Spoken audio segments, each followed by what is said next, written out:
Seorang perempuan di kawasan Jakarta Timur menjadi korban pemerasan polisi gadungan berinisial IP, 26 tahun.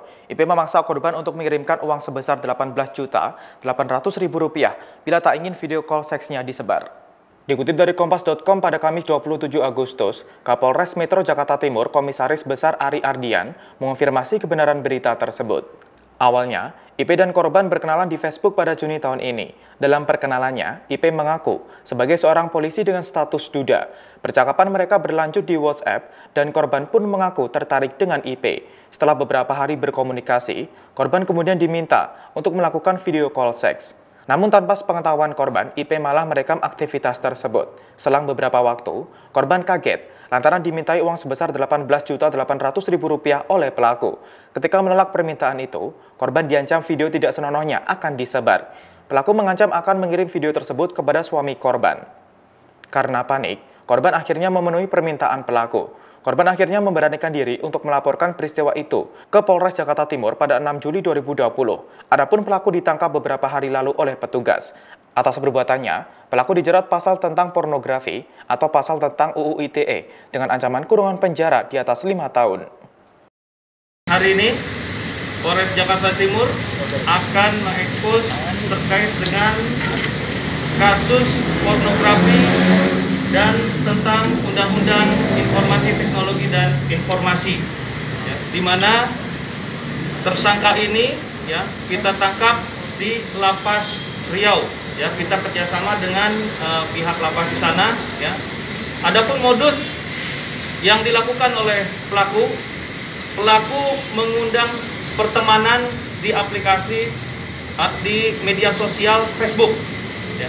Setelah berkenalan di Facebook, semakin intim, ya, dalam kurun 1 bulan pelaku meminta untuk melakukan video seks, ya. Selanjutnya tanpa sepengetahuan dari korban, ya, pelaku merekam aktivitas video seksnya, ya. Selanjutnya setelah terjadi itu, pelaku mengancam korban apabila tidak memberikan uang akan mengirim video-video tersebut dan akan memposting di media sosial, ya, sehingga korban merasa takut. Akhirnya korban beberapa kali mengirim uang kepada pelaku, ya. Pelaku di akun Facebooknya mengaku sebagai seorang polisi, ya, di Gresik, padahal yang bersangkutan adalah seorang napi yang ditahan di Lapas Kelas 1 Riau, ya. Berdasarkan laporan yang ada, polisi melakukan penyelidikan, ya, dengan melakukan analisis secara scientific criminal investigation, dan juga kita bekerja sama dengan pihak Lapas Kelas 1 Riau. Akhirnya pelaku dapat kita amankan dan sekarang sudah kita bawa ke Polres Metro Jakarta Timur untuk dilakukan proses lebih lanjut. Bang, ini pelaku ini di lapas kasus apa sih, Bang? Kenapa? Pelaku ini di lapas kasus apa nih? Pelaku ini di sana terkait dengan kasus narkoba. Hukumannya berapa tahun, Bang, dia, Bang? Ancam enggak yang kita di atas 5 tahun. Ya. Nah, ini dia. Jadi berdasarkan dari pengakuan tersangka juga pernah melakukan kepada korban yang lain. Sedang kita dalami korbannya ada berapa. Sementara dari pengakuan ada 3 kali melakukan. Oh, sementara korban-korbannya di bawah umur kan? Korban-korbannya di bawah umur apa tidak? Untuk sementara korbannya sudah dewasa semua, ya.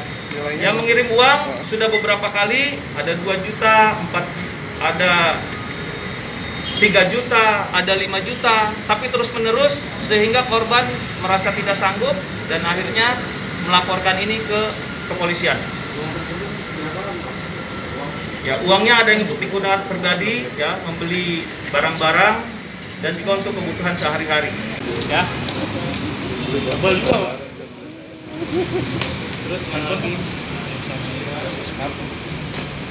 ini handphone dan flash disk. Tahan, Bang.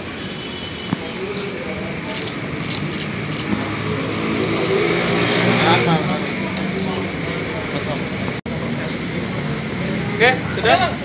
Boleh ditanya-tanya tuh, Bang. Sini lagi. Sorry. Demikian Tribun News update hari ini. Nantikan berita terbaru lainnya hanya di tribunnews.com. Terima kasih sudah nonton. Jangan lupa like, subscribe, dan share ya.